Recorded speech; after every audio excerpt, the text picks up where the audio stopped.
regardless of payload. Correct. Because even though it wasn't HHDF, there were some speed restrictions that would apply to these tank cars, right? Not to these cars, no. It's just a train The route. Yeah, a business route. So yeah, if you want to walk up.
VCM cars that were vent and burned, they were essentially done directly right in front of us. As the four cars were in close proximity together, they were three up against one another and one laying off to the side. So they dug a pit on this side of the rail line, right? And they set the charges, one on top, one on the bottom, and they shoot the cars, right? And they have a lit fusee in the ditch.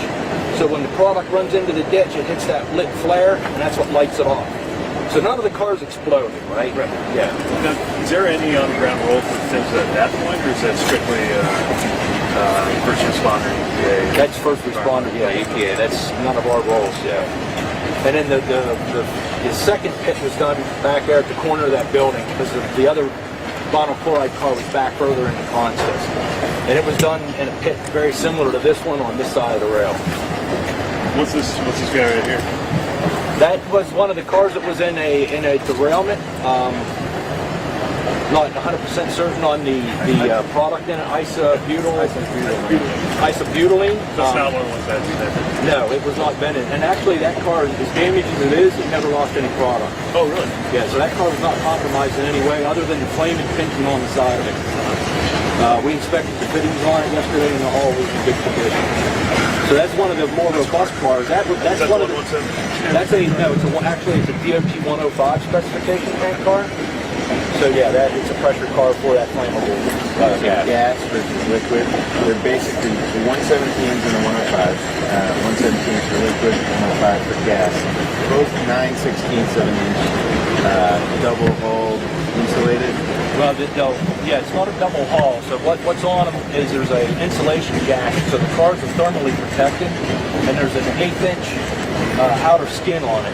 What's referred to as an insulation jacket. So what that does is it protects the insulation. The shield, the head of the car is actually a 1/2-inch thick shield. So what that's to do is prevent any type of head-on collision impact of the head. So the car's in an effort to prevent puncture to the head, right, as it runs into one another. You'll see some of this at the end. Say that one here. Also, that were compromised, right? So this is actually one of the PCM cars that was vent burned.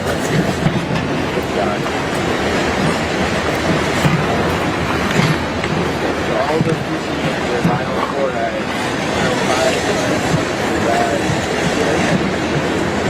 Yeah, so the 105 was performed as they're designed and as they're occurring. None of them ruptured. They laid in the fire, they burned in the fire, they vented the residual gas buildup inside with the pressure relief device, and as that gas is venting off, it's burned. So these cars are called the risk of this material is stabilized when it's shipped.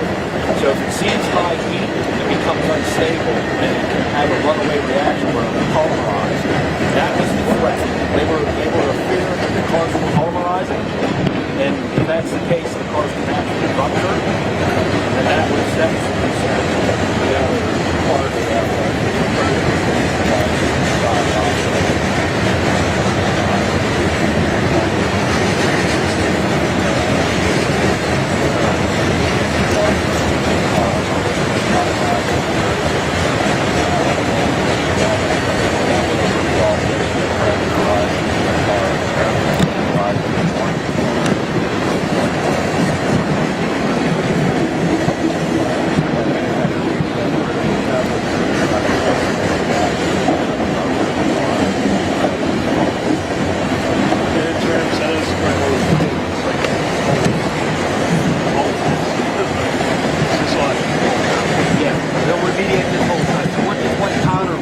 told me what powder is. It's actually polyvinyl chloride resin powder. It was inside one of the hopper cars, and that's what's behind it in the scrap pile was one of the covered hopper cars transporting that. But that's what this is. So once they get these cars all scrapped, once NTSB releases the wreckage to the contractor and the railroad, and they scrap all this entire site will be completely remediated. How long do you think that'll take? You'd have to ask the railroad. That's not our forte. So this, like that white coat, for example, on the inside of that, is that a product of the reaction, or is that just... No, it was polyvinyl chloride, or PVC powder that was inside the hopper. So as this copper got hot, it actually melted it. So it's a different... The PVC, or the vinyl chloride that's in the cars is used to make the polyvinyl chloride powder, right? Yeah. Two different cars. Two different cars, two different products. So when you see something like the puncture on that one, that's all just for That's one of the shots from the vendor burn. Oh, that's how they actually... Yeah. So they literally are shooting. They put a shaped charge on it, one on the top and one on the bottom, and they shoot them simultaneously, and that's what drains the contents of the car. So they suited up in like volcano-like equipment and literally put the charges on. What kind of temps are you reaching for in that process? I have no idea.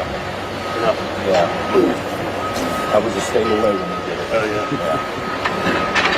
It's a small charge, very small. That's actually large enough to. Yeah, that's actually the largest hole of all 5 cars. That's the largest hole. There's some of these. I think there's one right here. Most of these holes they're about 5-6 inches in diameter. It looks like they were a couple of hole saw. I mean, they're perfectly cylindrical in shape.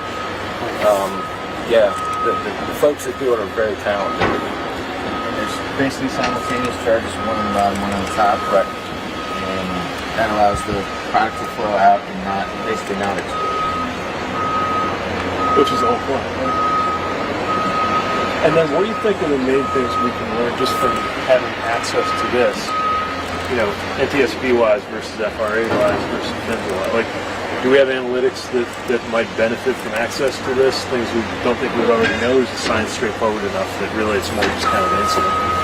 Paul was saying you get drone footage initially, and then you compare all the measurements you do by hand with the drone footage to see what happened before the fire, but after the crash, and then what happened after the fire. Right. So we use that drone footage for context.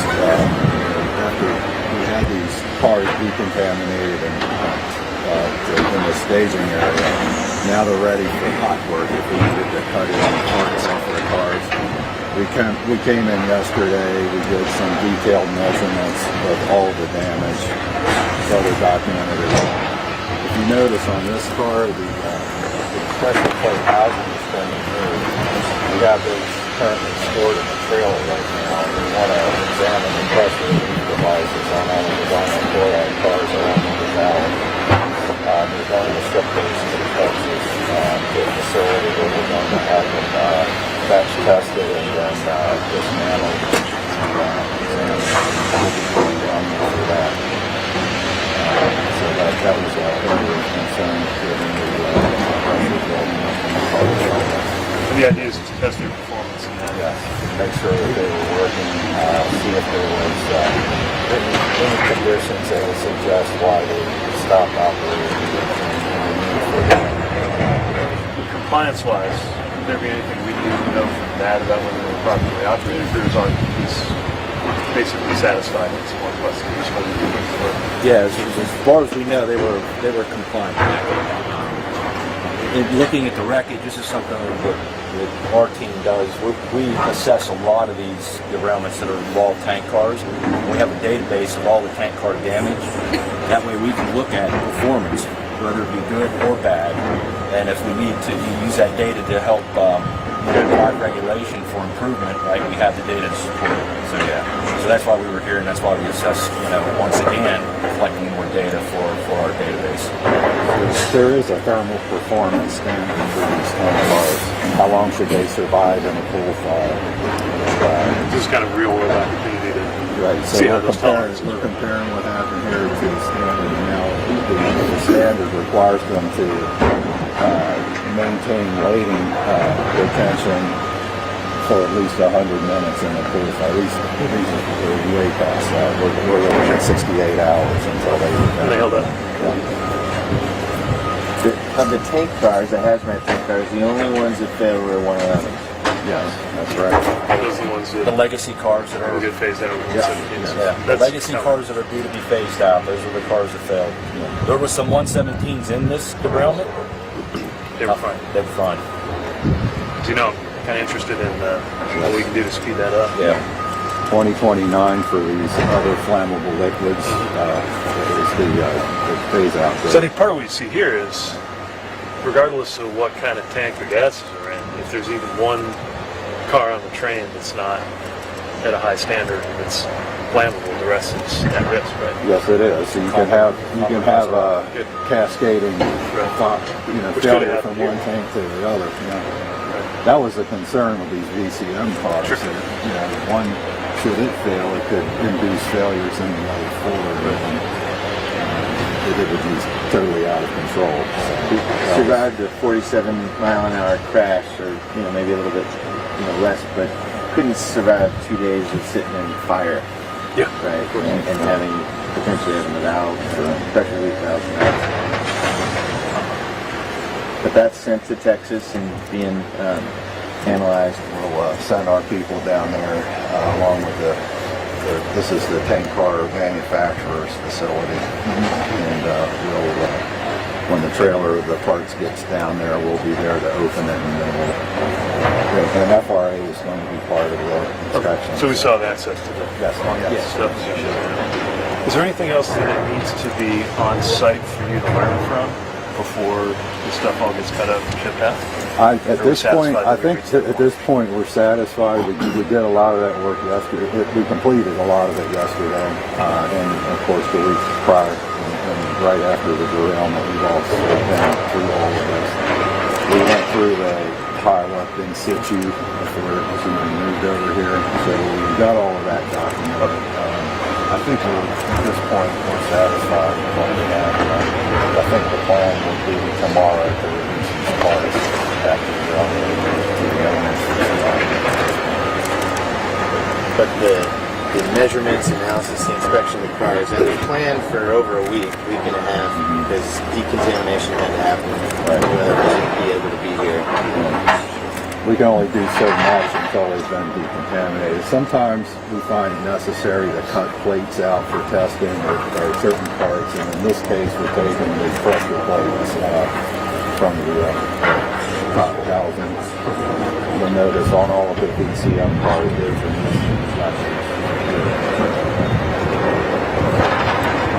What's that top over there?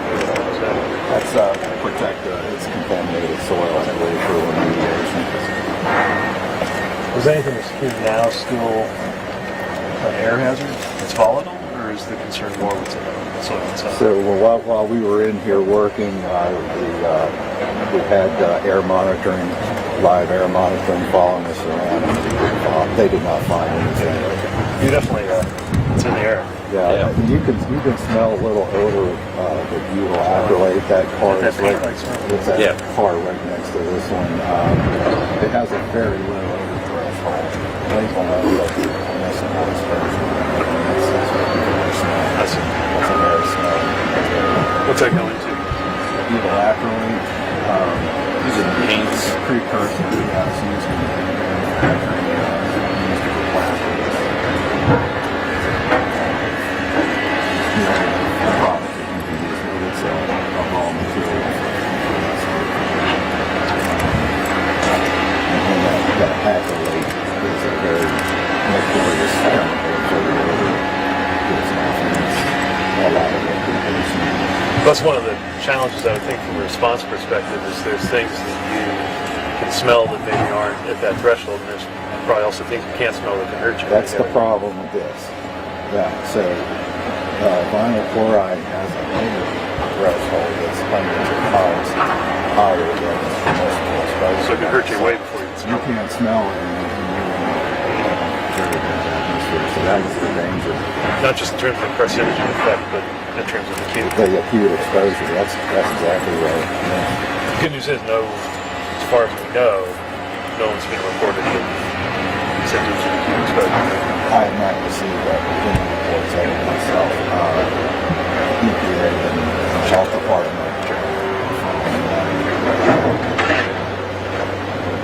I think the concern with the venting burning was the combustion products from the final chloride monitor.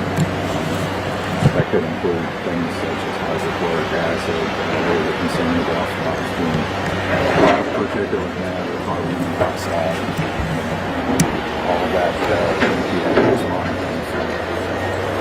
I think Paul mentioned yesterday is some of the placards that we regulate melted, so the firefighters could see what they were actually dealing with. Can we see one of those? Those still around? Well, we an have example here. the one that's been reapplied to the isobutyl car, but none of these cars are equipped with any of that type of equipment. What it gets tore off when they start recommencing the equipment, so it gets worn. I saw one yesterday that was melted. It was on the other side, the benzene cars. That was a very good example of it. Yeah, and those cars just saw flame impingement. They were right on the edge of the derailment pile, but they saw flame impingement, so the placards were made out of plastic, so they just melted off. They were just drooping out of the placard holder, so that doesn't really do much for hazard communications. There's some kind of like, I'm thinking of cockpit voice recorders, like, isn't there some standard to have So some of the cars have metal placards that did survive. Some had combination metal and plastic placards. But this also gets back to what gets reported in the community, so you're not picking through wreckage to see what's in one car, right? There is a DOT regulation regarding the robustness of a placard. It's only required to withstand weather for 30 days. And it can be made out of tag board and plastic or metal. Okay, so crashworthiness hasn't really been part of it. It's, so maybe that needs to be That's worth a looked at look. little bit, yeah. Well, what I'm most interested in is the reporting, so you don't have to find a placard. Exactly. So you're saying there's a gas station you can see right there, which thankfully survived because the fires right here. But had the demolitions not occurred, may or may not have. That's part of what's being protected by the network. There's also a tavern over there, also survived, and you can see the utility lines are Are they back up and running? That I don't know. Is any personal property or business inside of the perimeter that's not accessible now? The residential properties are down that way, right? The first residential properties. I know they've established some checkpoints on the road over here. I don't know if these people are able to operate their business at this point because they're still moving some of the wreckage in and out. The wreckage and the contaminated soil. There's actually, the contractor has a vehicle decontamination site over there, so all the vehicles that come in and go out, they have to decon before they go out onto the highway, because of whatever may be in the soil and whatnot.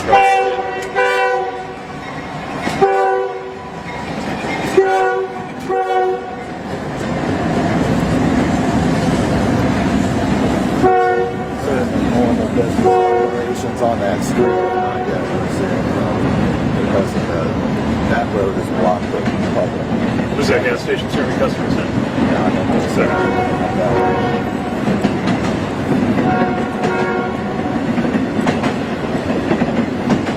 All right.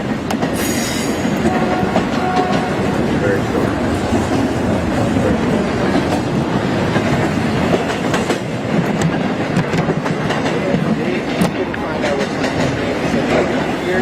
They've got to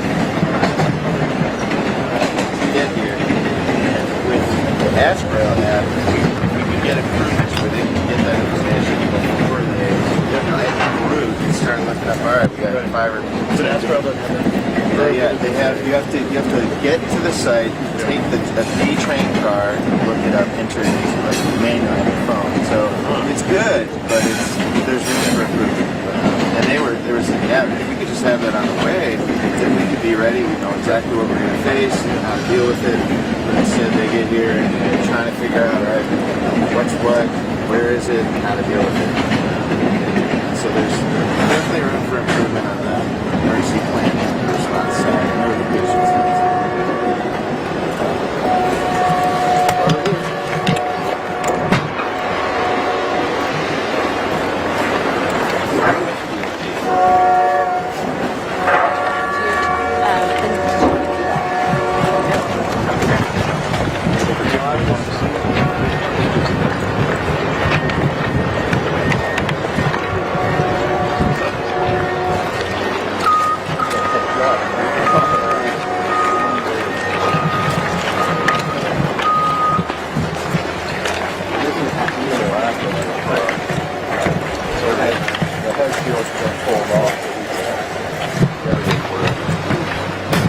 What's that sort of insulation and stuff on there? Is that what you were describing earlier, that it gets... The white material? Yeah, that's actually a ceramic blanket that's used for thermal protection properties of the car. Okay. Yeah. So it's not just an air gap, it's What's that, sir? I guess I assume there's just some kind of vacuum or air gap was doing the insulation, not material. Well, yeah, that's what it is. It's like I said earlier, you have the 1/8-inch jacket material, right? So this is all jacket material here. It protects that insulation. This is the tank shell. And the car is completely wrapped with that ceramic blanket, right?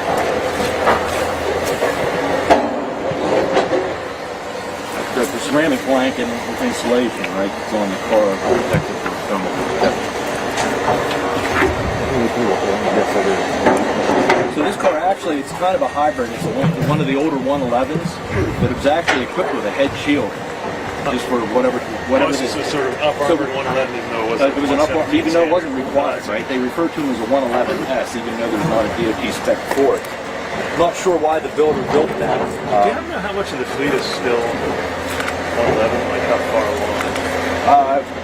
I think I was talking to some of my colleagues, and I believe the industry would need 35,000 new 117s to be able to meet the phase out deadline of 2020. So I'm not sure the number of cars that are out there, but I have an understanding of how many. Yeah, there are 35,000-ish cars out. Very good, correct? Yeah. We completed just about done. I think they have finished. Yeah, we're coming up on one of our deadlines. Yeah, we're coming up on one of our deadlines here in May. Yeah. If you look behind you, that's one of the brief ones for the closing cars. Yeah, some of those. That means they have to be applied. How do you apply those?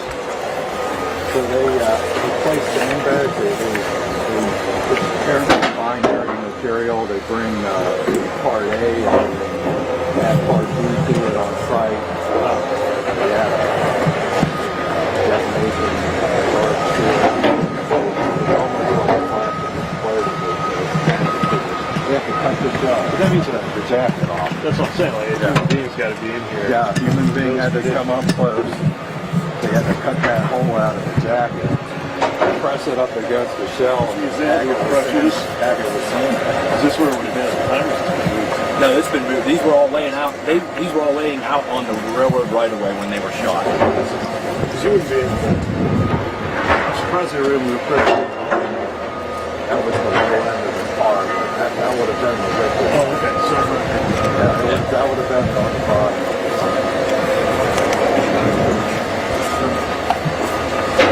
well, it works. It's the same contractor. They have experience in oil fields. You know, when they shoot oil fields, runaway wells and things like that. So yeah, that's a preeminent contractor in the country that does it. What is special? Do you have a sense of how often that happens?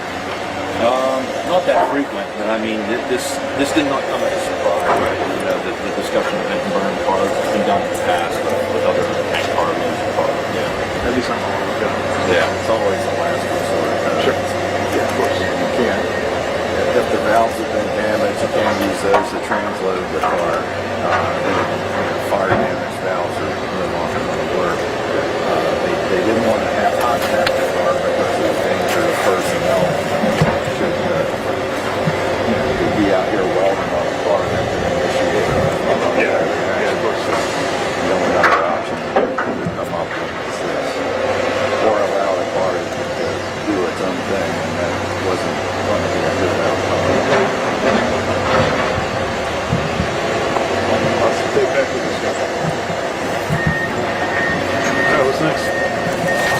down and we'll look at a couple more cars.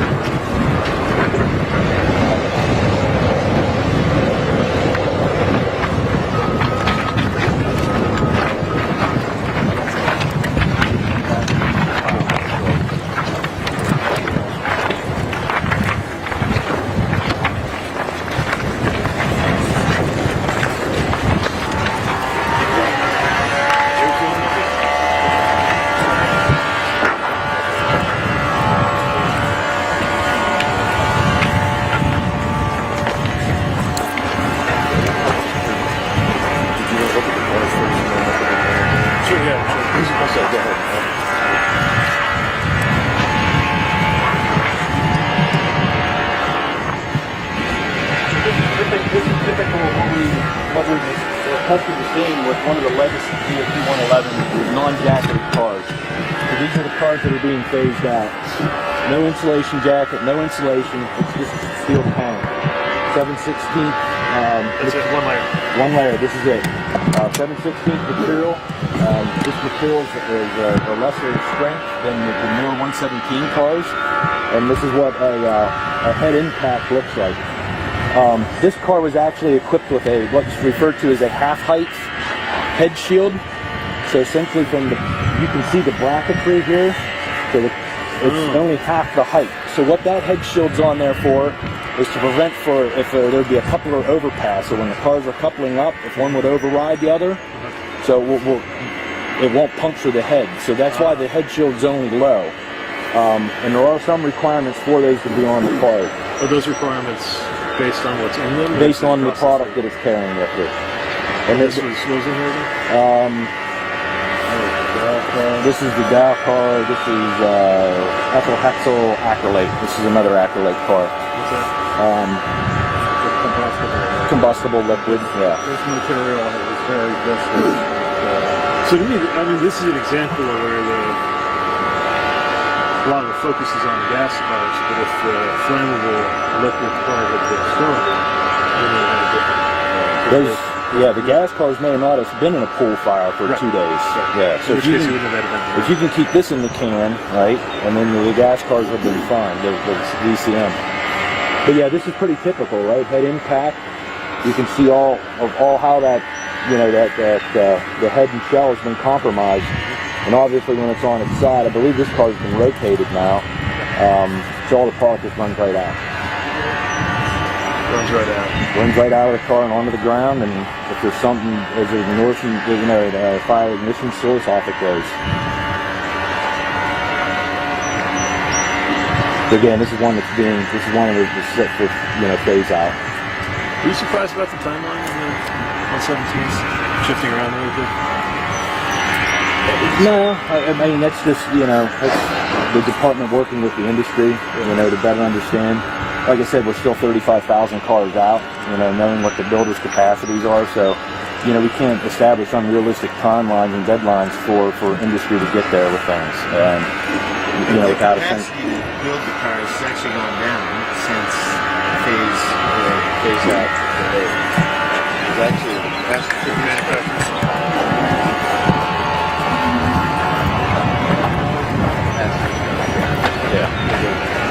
Some of that build capacity has to do with just raw orders itself. So probably too full, right?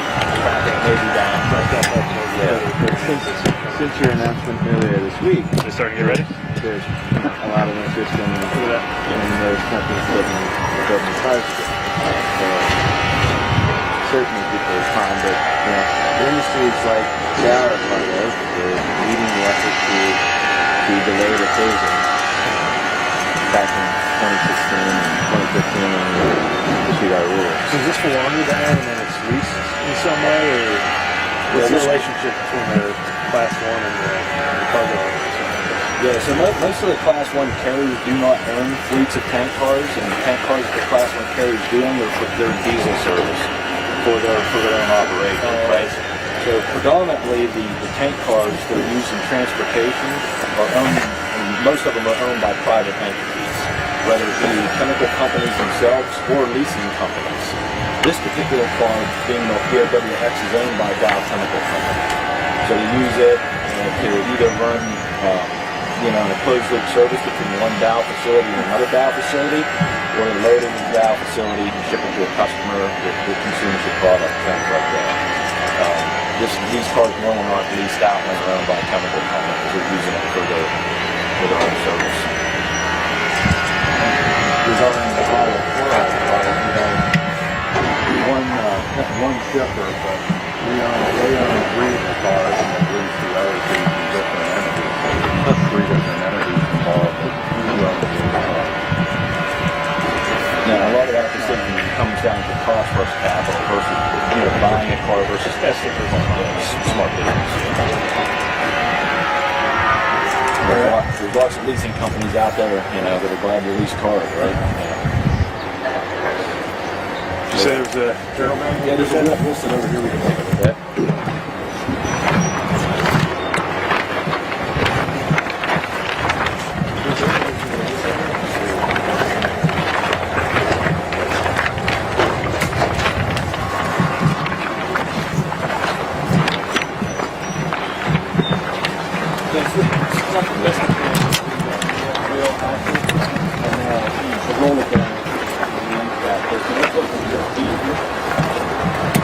Before roller bearings came along, there were actually journal bearings that were inside a box, right? So that's why you hear the detectors called hot box detectors, because it was actually a journal inside a box. And the box had packing and material, and the box was flooded with oil. So with the onset of roller bearings some time ago, that all went away. But, you know, it's the old you know, verbiage carried over.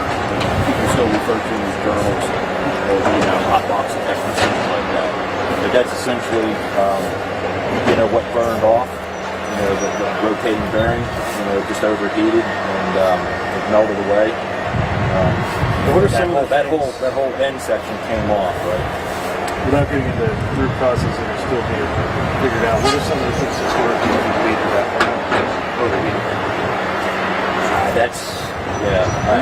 It could be loss of lubrication. It could be damage to the piece. Could be age. You know, there's a limit that those things can run. So the lubrication's all inside that. yeah, it's a closed seal. And you said the difference between the temperature on one end and the other is one of the. Yeah, so if they're measuring both sides of the train as it goes down. So if there's a 115 degree delta between this side and that side, that triggers them to stop and inspect. And there's an FRA spec about how frequently those hot box detectors need to be out there. Is that just railroad policy? That's a railroad decision. Yeah, there's about 6,000 of them out there, so that's roughly between every 25 to 40 miles across the network. And same thing in terms of what the tolerances are for the line, right? And it depends on the railroad.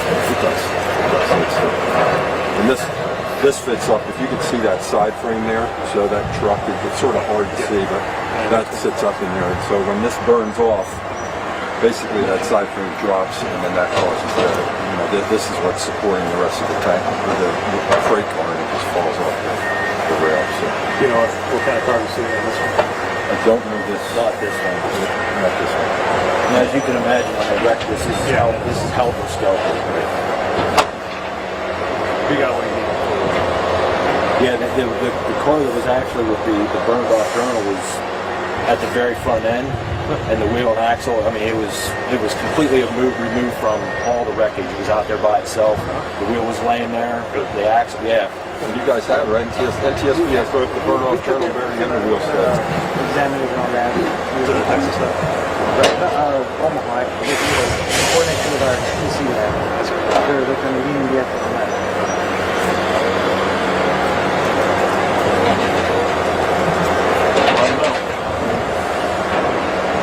And that's all just ready to scrap, or is that an example of something you're going to need to look at on the NTSB side? Well, actually, we was over there yesterday, and we assessed those cars. There was a couple of hazardous material cars that we assessed. But since they suspended the wrecking operation for us, we actually got to look at some of the non-hazardous material cars that were breached. So we got an understanding of what they look like as well, and no surprises came out. So that's all we're doing is those cars were never held by NTSB, so that's why the railroads electing to cut those up on site.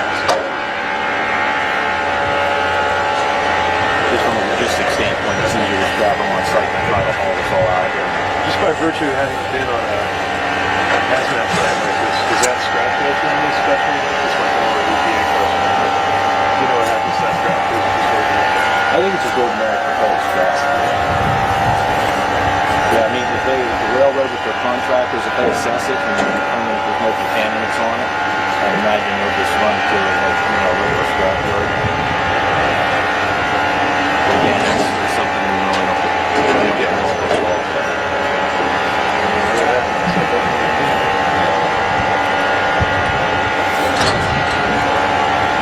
All right.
Thank you, sir. Appreciate it. Thank you very much. Appreciate it. Keep up the great work. Thank you, sir. That's fine. Really appreciate it. That is great. All right.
Yeah. You get the name of the gentleman.